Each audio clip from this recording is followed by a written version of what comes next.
النهار الاول جات تعطات ليه وحبسوها، وعاود جات تحولت لهنايا يلاه بدا المقاول خدام وهما يحبسوا داك الشيء. بغينا نشوفوا هاد الناس مالهم، علاش دايرين هاد كيدخلونا في المصالح ديالهم. المواطن حنا خصو يخرجونا من بلادهم، الخلافات ديالهم هي في الخلافات ديال بيناتهم هما. حنا ماشي شغلنا في هذاك الشيء تكون الخلافات.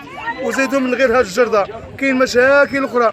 كاين ناس هنايا ساكنين في التجزئات ما عندهمش الضوء، ما عندهمش الماء، ما عندهمش الواد الحار، والمشكل ديال الزناقي التبليط حتى هو الماء تيوقف. داو لنا الشانطي هنايا كيخوي لنا الماء بلي مديور وحابس ما عنده فين يزيد. وزايدين بهذا الريزو هذا جايبون حتى لوسط السكان هنايا وحابسينو هنايا. هادشي ماشي معقول. والريحات لوزين والريحات الوالد كثيره. والمهم حنا يد في اليد ان شاء الله الرحمن الرحيم، وغنبقاو واقفين تيفكوا لنا المشاكل ديالنا. وهاد الناس كنتحبوهم وتنصوتوا عليهم وما كاينش اللي كيجي عندنا، ما كاينش اللي كيتحاور معنا، وحنا كنطلبوا بالحوار. يجيو هاد الناس يريحوا معنا، يقعدوا معنا، يناقشوا معنا. راه الساكنه كتخرج الدخل ديال شغلها.